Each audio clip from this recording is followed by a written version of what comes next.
بسم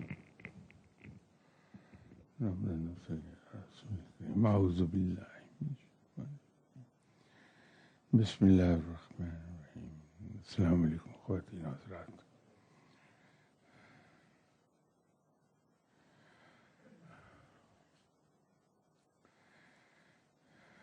جیسے کہ پہلے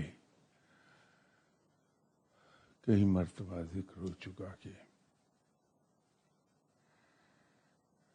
انسانی جسم میں 9 لطائف رکھے گئے ہیں.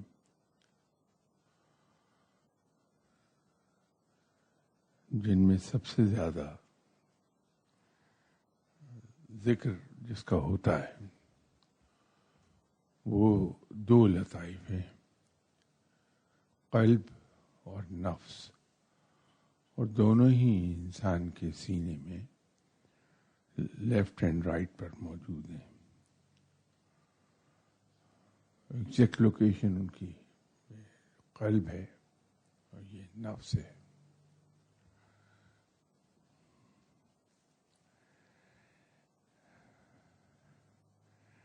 قلب کے بارے میں لاسٹ سنڈے آپ سے عرض کر رہا تھا اور قلب کی پوری مملکت کا بھی ذکر کیا. اسی طرح جب ہم نفس کی بات کرتے ہیں تو ہمارے ذہن میں نفس کی 3 معروف حالتیں آ جاتی ہیں. نفس کی 3 بڑی معروف کیفیات ہیں: نفس امارہ، نفس لوامہ اور نفس مطمئنہ. ہم اس ترتیب سے بولتے ہیں لیکن روحانیت میں جہاں اس کا کتابوں میں ذکر ملے گا اس کی ترتیب اس کے الٹ ہوتی ہے. نفس مطمئنہ، نفس لوامہ اور نفس امارہ. ہم اس ترتیب میں اس لیے بولتے ہیں کہ جس طرح سے کوئی انسان جس کی گرومنگ نہ ہوئی ہو، تربیت نہ ہوئی ہو، اس کو عام طور پہ ہم کندہ ناتراش کہہ دیتے ہیں. تو نفس امارہ سے ابتدا ہے، اس کے نفس لوامہ تک آدمی جاتا ہے، پھر نفس مطمئنہ تک جاتا ہے. اب ان تینوں کیفیات کو ایکسپلین تو کیا ہے سب نے، لیکن اس کی بریف ڈیفینیشن کہیں نہیں ملتی انسان کو. یہ 2 چیزیں ہیں، ایک ڈیفینیشن ہے اور ایک اس کو ایکسپلین کرنا ہے چیزوں کو. جیسے توکل ہے،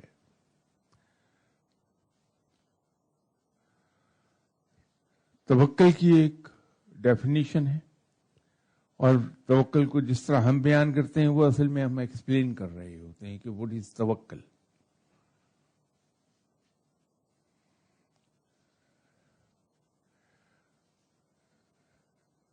نفس امارہ کو اگر ہم ڈیفائن کریں تو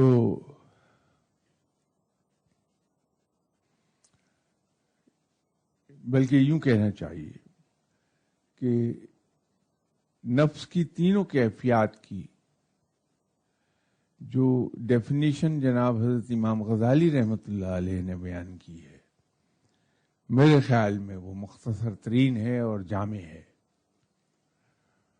انہوں نے ایکسپلین نہیں کیا بلکہ اسے ڈیفائن کیا ہے.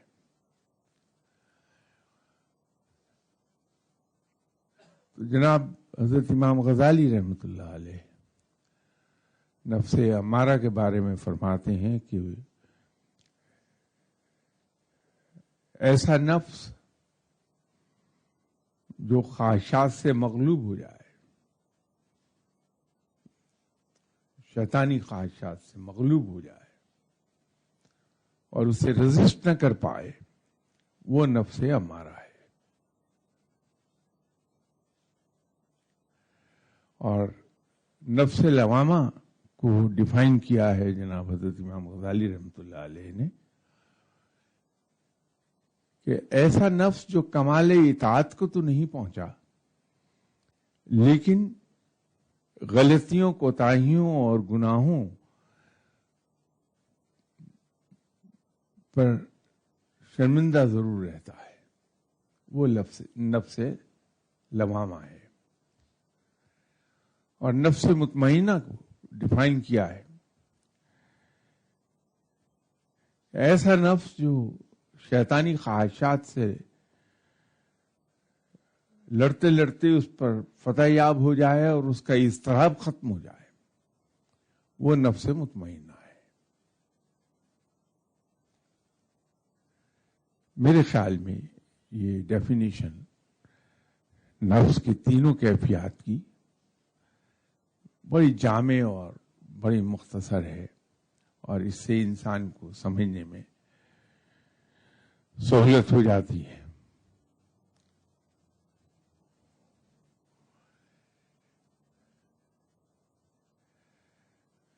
نیکسٹ سنڈے انشاءاللہ تعالی ہم روح اور عقل پر بات کریں گے. تو یہ سوالات کے سلسلہ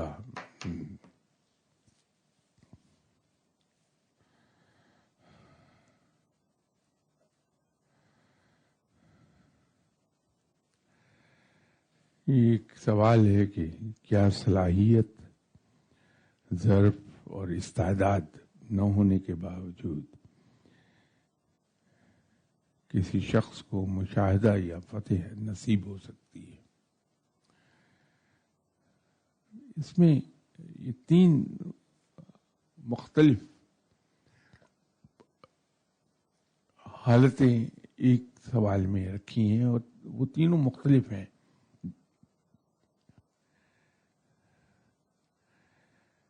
تو ہمیں اس سوال کے جواب کے لیے ان تینوں کو علیحدہ علیحدہ سے ڈیل کرنا ہوگا.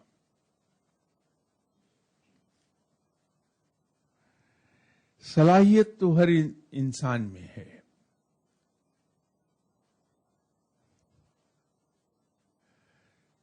فرق صرف یہ ہے کہ کچھ لوگ اپنی صلاحیت کو پالش کر لیتے ہیں ریاضت کے ذریعے سے، مجاہدے کے ذریعے سے.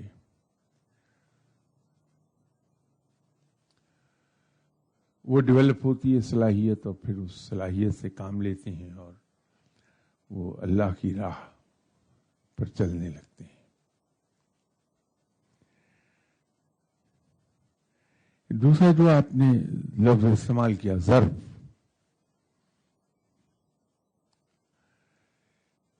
یہ ایک ایسی ریلیٹو ٹرم ہے. ایک تو اس کی بنیاد انسان میں اگر موجود ہے ظرف، تو پھر عقل اور علم اور کوشش، یہ تین چیزیں اگر انسان کرے تو اپنی اس بنیاد کو، ظرف جو اس کے اندر موجود ہے، اس کو فردر ڈیولپ کرتا چلا جاتا ہے. لیکن ظرف کا ہونا بڑا ضروری ہے.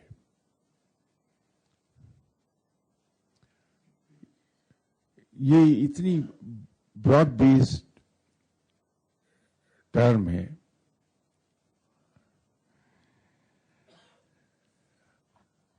ہمیں اکثر ایک تجربہ ہوتا ہے کہ میں نے اگر خواب میں کوئی ایسی چیز دیکھ لی جو بڑی مبارک ہے یا نئی ہے، کوئی خواب دیکھا میں نے جس میں میں نے دیکھا کہ مجھے کچھ عطا کیا جا رہا ہے، تو میں بے چین ہو جاؤں گا کہ میں اپنا وہ خواب لوگوں کو بتاؤں.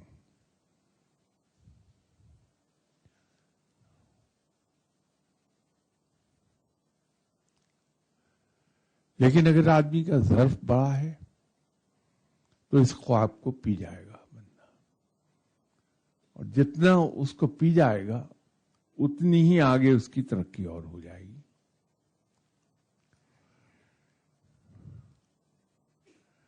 اگر میں نے کہیں ذکر کرتے کرتے کوئی چیز دیکھ لی تو مجھ سے برداشت نہیں ہوگی، میں لوگوں کو بتاتا پھروں گا۔ اگر بہت ہی بڑے حوصلے کا ثبوت دوں گا تو کم سے کم جا کے اپنے مرشد صاحب سے ضرور بتا دوں گا۔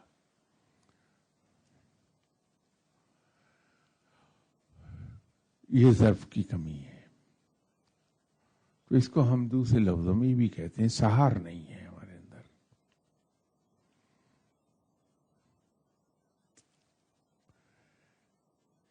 یہ ظرف آئے گا تربیت کے ذریعے سے۔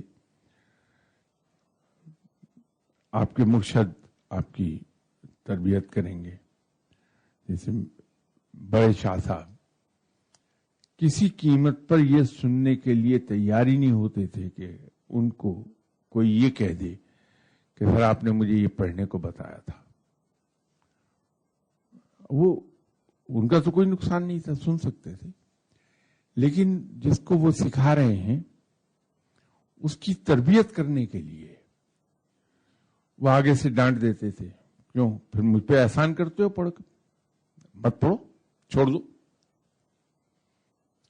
وہ ڈانٹ نہیں ہوتی تھی، وہ در حقیقت تربیت ہو رہی ہوتی تھی کہ سختی سے اس کو روکا جائے یہیں پر تاکہ فردر باتیں نہ بتانے لگے۔ یہ کوئی آدمی جس کو وہ تعلیم دے رہے ہیں اس نے اپنا کوئی مشاہدہ بیان کرنے کی کوشش کی تو بڑی بری طرح ڈانٹ دیا، وہ بیان نہیں کرنے دیتے تھے۔ یہ تربیت تھی۔ تو انسان میں یہ ظرف یا سہار پیدا ہونی چاہیے کہ جو کچھ وہ مشاہدہ کرے اس کو وہ اپنے اندر رکھ سکے۔ اسی طرح ہم لوگ جاتے ہیں کسی کے پاس اور جا کے اس سے کہتے ہیں کہ ہمیں کچھ عطا کر دیجئے، کوئی تحفہ دے دیجئے۔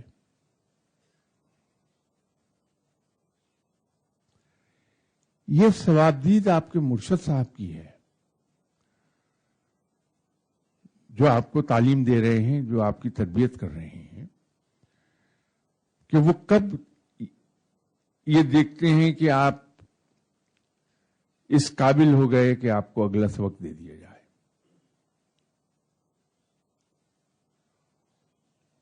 یہ نقطہ بڑی اچھی طرح مجھے ایک ولی اللہ نے کلیئر کیا۔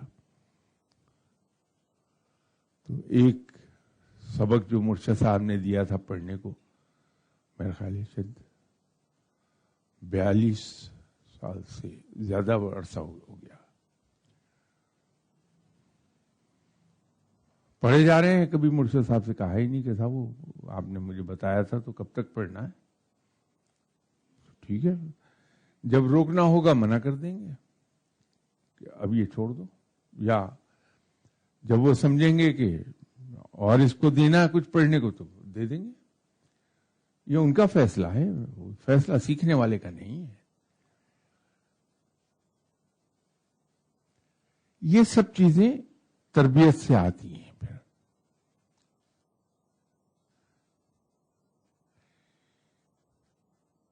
اسی لیے اسی طرح ایک اور چیز ہے کہ ہم دعا کروانے سے باز نہیں آتے اپنے مرشد سے۔ بھائی وہ مرشد کاہے کے ہیں؟ اگر مجھے کہنا ہی پڑ جائے کہ میرے لیے دعا کریں تو وہ مرشد کیسے ہوئے؟ اور پھر یہ ہے کہ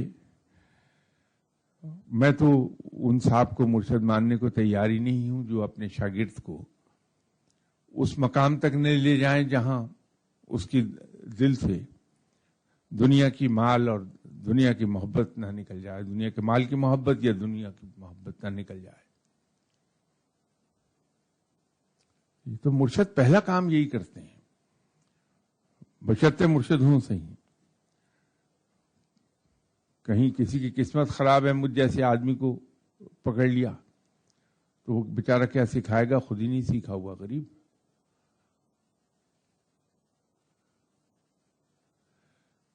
تو مرشد تو دل سے حب دنیا نکالتا ہے،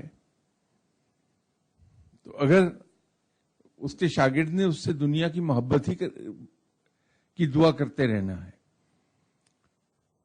تو سکھایا کیا انہوں نے؟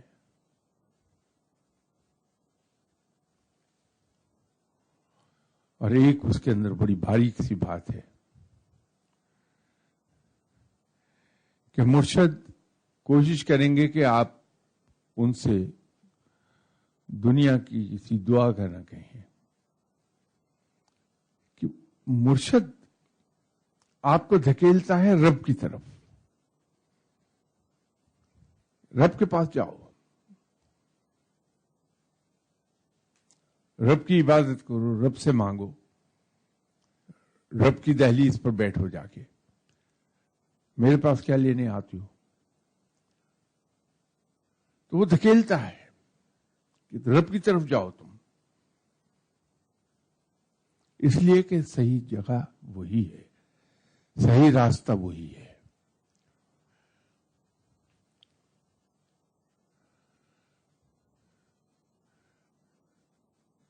بات ظرف سے چلی تھی،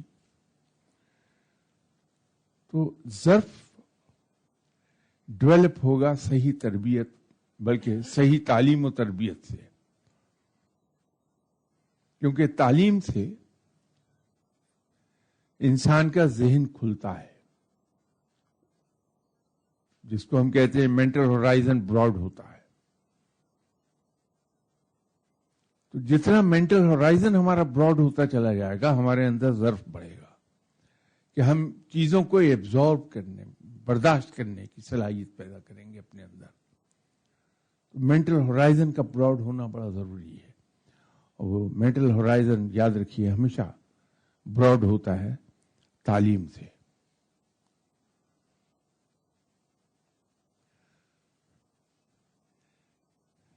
تیسرا انہوں نے استعداد کا پوچھا۔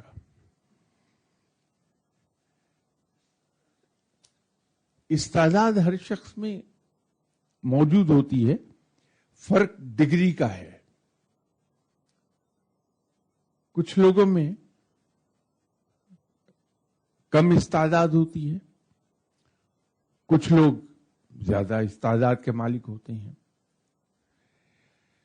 یہ جو ابھی میں جملہ کہہ رہا تھا کہ یہ فیصلہ آپ کے مرشد صاحب کا ہے کہ انہوں نے آپ کو کیا دینا ہے، کب دینا ہے، کتنی مقدار میں دینا ہے، یہ فیصلہ آپ کے مرشد کا ہے، یہ فیصلہ ہمارا نہیں ہے۔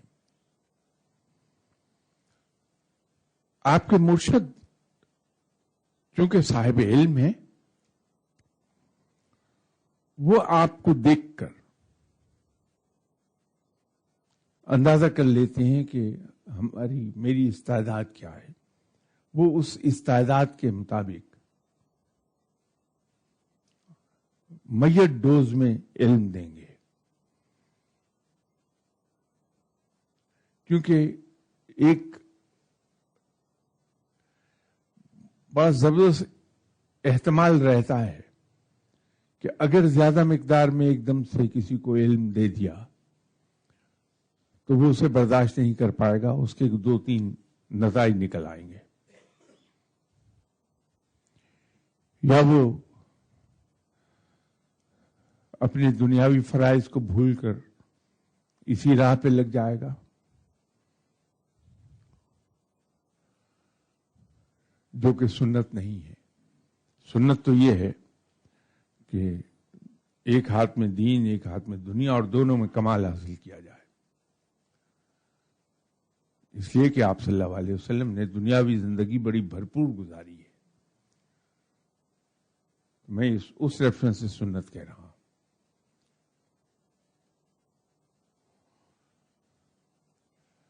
دوسری کیفیت اس میں یہ پیدا ہو سکتی ہے کہ علم کی زیادتی کی وجہ سے وہ ہوش و حواس صحیح بیگانہ ہو جائے.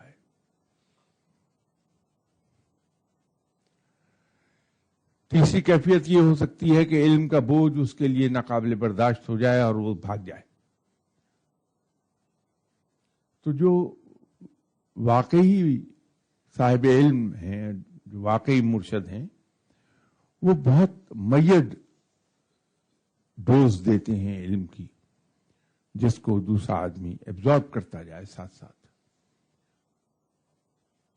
اور علم کے راستے پر آگے بڑھتا جائے.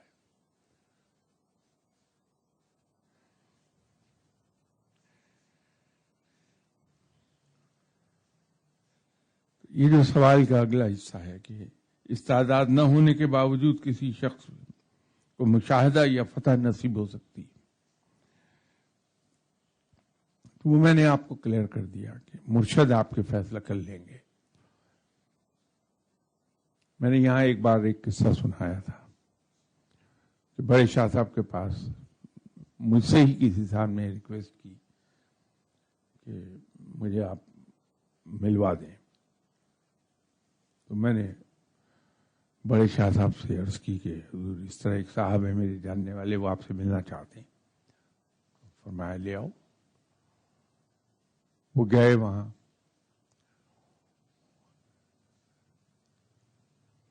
اس کے بعد میں نے دیکھا کہ وہ بڑے شاہ صاحب کے ساتھ ساتھ ہی رہتے تھے ہر وقت. ٹھیک ہے، فرسٹ کلاس. تو ایک دن میں نے دیکھا کہ وہ کچھ بیٹھے ہوئے کیلکولیشنز کر رہے ہیں اور شاہ صاحب اس کو بتا رہے ہیں کہ یہ تم نے یہاں غلطی کی، اس کو یہاں سے یوں نہیں یوں کرو.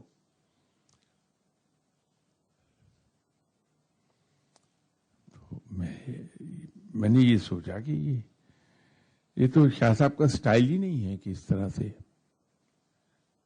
سکھائیں. یہ تو بڑے سخت قسم کے استاد ہیں کہ اٹھا کے دریا میں پھینک دیا کہ لو اب تیرنا سیکھو، اگر تیر سکو تو تیر لو ورنہ ڈوبتے رہو.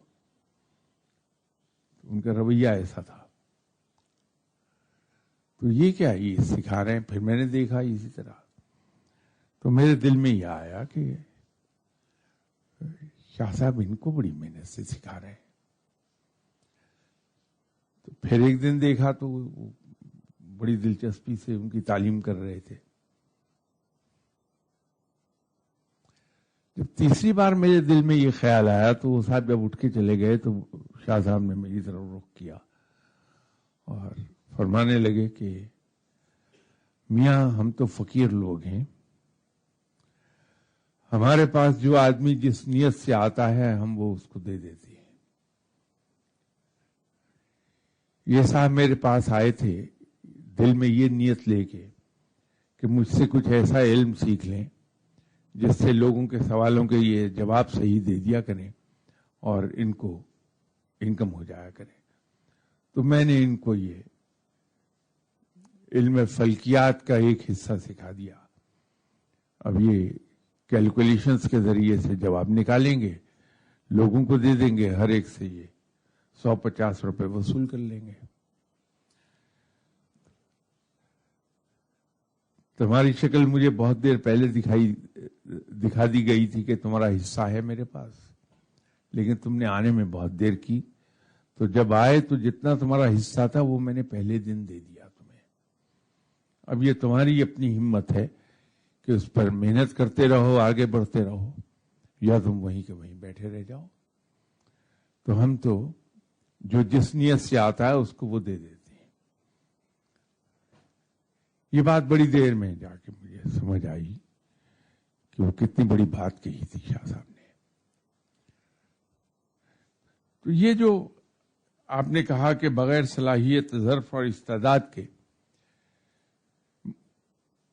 مشاہدہ اور فتوحات حاصل ہو سکتی ہیں، اگر کسی میں ہے نہیں یہ تینوں چیزیں تو مرشد دیں گے ہی کیوں علم انہیں.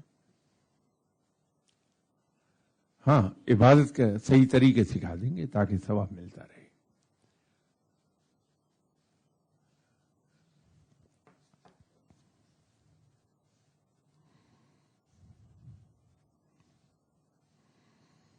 ان کا ایک اور سوال ہے کہ اولیاء اللہ میں سے کس درجے پر فائز ولی اللہ کو سب سے زیادہ آپ صلی اللہ علیہ وسلم کا فیض حاصل ہوتا ہے؟ کیا غوث کو؟ یہ دو در ایسے ہیں جہاں یہ نہیں دیکھا جاتا کہ مانگنے والے کی جھولی کتنی بڑی ہے، مانگنے والے کا ظرف کیا ہے۔ ایک رب کا در ہے اور ایک آپ صلی اللہ علیہ وسلم۔ رب بھی عطا فرماتا ہے تو بے حد و حساب عطا کرتا ہے، بغیر حساب کے عطا کرتا ہے۔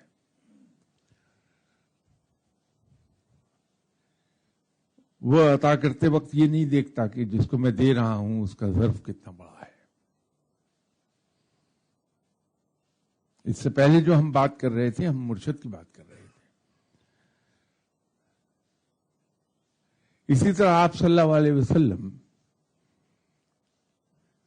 کی تو نظر عنایت کا معاملہ ہے، وہاں اپنے پرائے کا، اچھے برے کا، چھوٹے بڑے کا کوئی قصہ نہیں ہے۔ وہاں تو رحمت ہی رحمت ہے۔ جس آدمی نے بھی جا کے دستک دے دی دروازے پہ اور سوال دراز کر دیا، وہ لاد لدا کے بھیج دیا گیا۔ وہاں تو رحمتیں ہیں، اور یہ معاملہ صرف اور صرف آپ صلی اللہ علیہ وسلم کی نظر عنایت کا ہے۔ اس میں اس کو کوئی دخل نہیں ہے کہ کوئی غوث کے مقام پر فائز ہے یا شہید کے مقام پر فائز ہے یا قطب ہے یا ولی اللہ ہے یا عمران ہے، اخیار ہے، کیا ہے وہ۔ وہاں تو نظر عنایت ہے، جدھر کو اٹھ گئی وہ نوازا گیا بندہ۔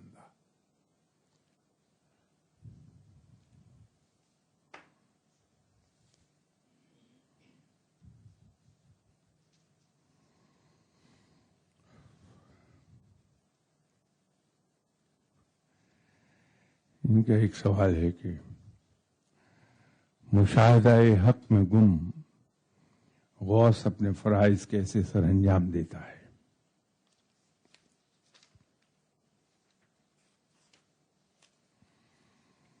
اب مجھے نہیں معلوم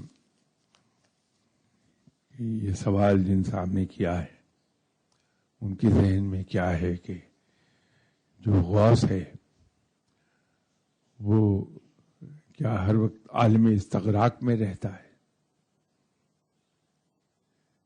کیونکہ جب وہ حالت استغراق میں ہوا تو ہی وہ دنیا سے کٹا ہوا ہوتا ہے، ورنہ وہ اپنے فرائض پوری تندہی سے اس علم، عقل اور استعداد نہیں، استطاعت سے بھرپور کام لیتے ہوئے نہایت دل جمعی سے اپنے فرائض کو ادا کرتا ہے۔ وہ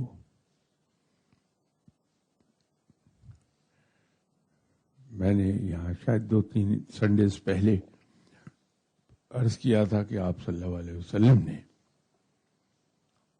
اپنے 24 گھنٹے انہیں تقسیم کر رکھا تھا 3 حصوں میں۔ ایک دن کا ایک حصہ امور مملکت اور وفود سے ملنے کے لیے تھا، صحابہ کرام سے ڈیل کرنے کے لیے تھا، 8 گھنٹے کا ایک حصہ، اور 8 گھنٹے کا اگلا حصہ اپنی فیملی لائف کے لیے تھا، اور دن کا تیسرا 8 گھنٹے کا حصہ آرام اور عبادات کے لیے تھا۔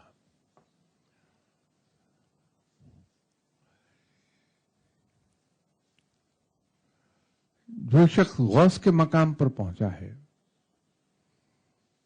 وہ پہنچا ہی وہاں اس لیے ہے کہ وہ قرآن اور سنت پر عمل پیرا ہے.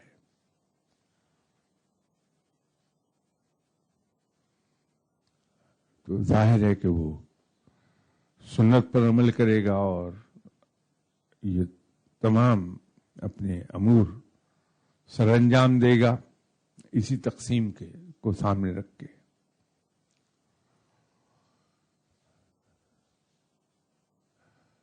تو یہ ہو نہیں سکتا کہ کوئی ولی اللہ غوث کے مقام تک جا پہنچے اور پھر بھی اس کے فرائض میں کہیں اوور لیپنگ ہوتی ہو کہ جو ٹائم اس کا دنیاوی امور سر انجام دینے کا ہے وہ اوور لیپ کر جائے اس کے آرام سے یا اوور لیپ کر جائے اس کی عبادات سے.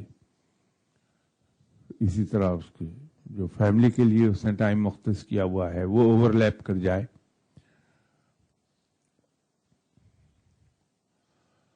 ہم لوگ یہ سوچتے ہیں کہ یہ تو فقیر ہے تو ہم اس کو کسی وقت بھی جا کے ڈسٹرب کر سکتے ہیں, اس کو کسی وقت بھی جا کے اس کے گھر پہ, اس کی آفس میں, اس کی دکان پر اسے مل لیں.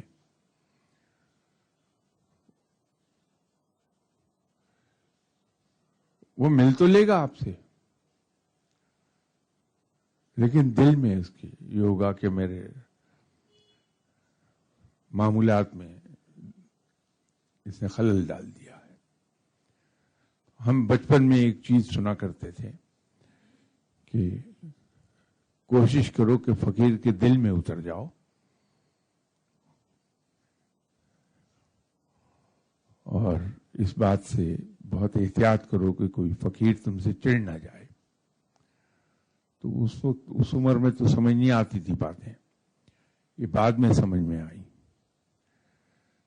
کہ بڑے شاہ صاحب کے پاس اگر مجھے جانا ہے تو میں ان کے معمولات کو پہلے سمجھ لوں گا کہ ان کے معمولات کیا ہیں. تو میری کوشش یہ ہونی چاہیے کہ میں ان کے ان معمولات کا احترام کروں اور صرف اس وقت ان کے پاس جاؤں جب جو وقت انہوں نے مختص کیا ہوا ہے لوگوں سے ملنے کے لیے, تاکہ میں مخل نہ ہوں ان کی معمولات میں.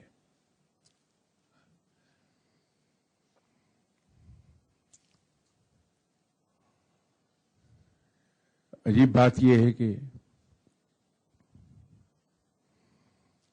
یہ تو روحانیت کی ہم بات کر رہے ہیں, تو جس زمانے میں ہم پڑھ رہے تھے تو مارکیٹنگ کے سبجیکٹ پڑھاتے ہوئے ہمیں جو تعلیم دی گئی تھی وہ یہ تھی کہ ان دنوں جب کہ میں بات کر رہا ہوں وہ تو بڑے پرانے قصے ہیں کہ جب میں اسٹوڈنٹ تھا تو اس وقت چھٹی ویک ڈیز کی یورپ میں ایک ہی دن کی ہوتی تھی, سنڈے.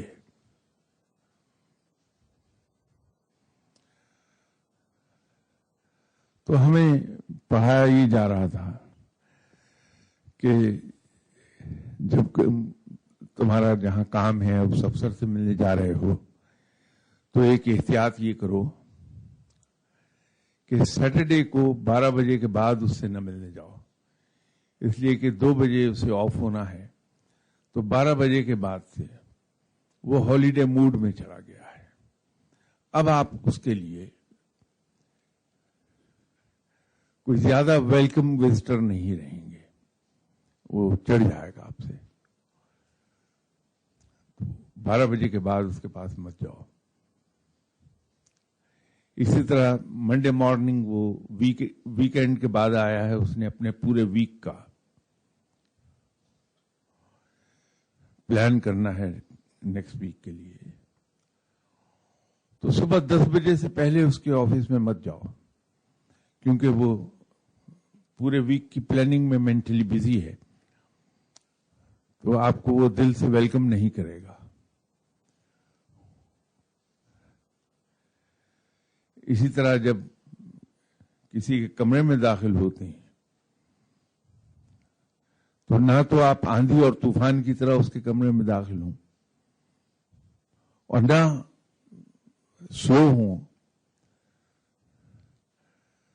جب آپ اپنا وزٹنگ کارڈ اس کو پیش کرتے ہیں تو اس کا باقاعدہ ایک طریقہ سکھایا گیا تھا کہ وزٹنگ کارڈ اور وزٹنگ کارڈ کا ڈیزائن کیسا ہونا چاہیے, اس کو کس ترتیب سے اس پر پرنٹنگ آنی چاہیے, اس کا ایک اسپیسیمن پڑھایا گیا تھا کہ آپ کا وزٹنگ کارڈ ایسا ہو کہ سب سے پہلے جس ادارے کو آپ ریپرزینٹ کر رہے ہیں اس ادارے کا نام ویزیبل ہو اسے, اس کے بعد آپ کا نام ویزیبل ہو اور اینڈ پر آپ کا کانٹیکٹ نمبر. اور جب آپ اس کو وزٹنگ کارڈ پیش کریں تو اس کو اس کونے سے پکڑ کر اس طرح پیش کریں کہ جب تک آپ پیش کر رہے ہیں اس سپلٹ سیکنڈ میں وہ نظر دوڑا سکے کہ کس ادارے سے ہیں اور کیا نام ہے آپ کا. اسی طرح طریقہ سکھایا جا رہا تھا کہ جواب میں جب وہ آپ کو اپنا وزٹنگ کارڈ دے تو آپ نے ریسیو کیسے کرنا ہے. یہ دنیاوی چیزیں, لیکن روحانیت میں اس سے زیادہ پابندیاں ہیں.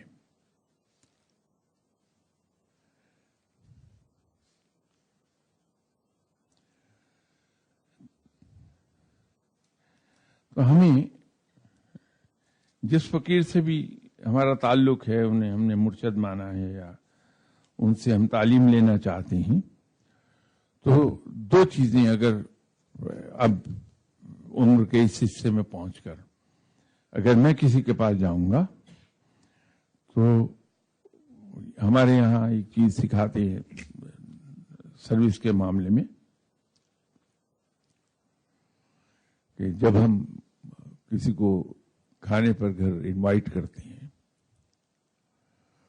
تو ایک مخصوص ڈرل ہے جس میں سے ہم گزرتے ہیں کہ ہم اپنے طور پر اس کے سٹاف سے یہ چیک کر لیتے ہیں, اس کے قریبی لوگوں سے, کہ اس کو کیا پسند ہے, کیا شوق سے کھاتے ہیں جن صاحب کو ہم نے ڈنر پہ بلایا ہے. اسی طرح اگر وہ اوور نائٹ اسٹے کر رہا ہے تو پلو کس طرح کا استعمال کرتا ہے, اس کو میٹرس کیسے میٹرس پہ سونے کی عادت ہے, سوتے وقت یہ دودھ وغیرہ پینے کا عادی تو نہیں ہے, یا صبح بیڈ ٹی کتنے بجے اسے چاہیے ہوتی ہے, کیسی چائے پیتا ہے بندہ, کھانے میں یہ کس طرح کے کھانے استعمال کرتا ہے, اسپائسی ہیں, میڈیم ہیں, مائلڈ ہیں, وہ ساری ہم انفارمیشن پہلے گیدر کر لیتے ہیں. تو اس کے ڈنر اس کے مطابق تیار کیا جاتا ہے. یہ آداب ہیں دنیاوی اس میں. اسی طرح جب ہم کسی فقیر کے پاس اگر ہم جائیں تو بجائے اس کے کہ ہم فوراً ان سے علم لینے کے قصے میں پڑ جائیں, ہمیں یہ چاہیے کہ ہم پہلے اسٹڈی کر لیں کہ ان کی نیچر کیا ہے. کیونکہ وقت آپ کا ہو گیا, میں بلکہ 5 منٹ ایکسٹرا لے گیا, تو انشاءاللہ اس بات کو نیکسٹ سنڈے یہیں سے کنٹینیو کریں گے. یہ بات بڑی ہیلپ فل ہوگی ہم سب کے لیے, میرے لیے بھی, آپ کے لیے بھی, کہ ہم کسی فقیر سے علم کس طرح حاصل کر پائیں گے آسانی سے. نیکسٹ سنڈے تک کے لیے اجازت. السلام علیکم.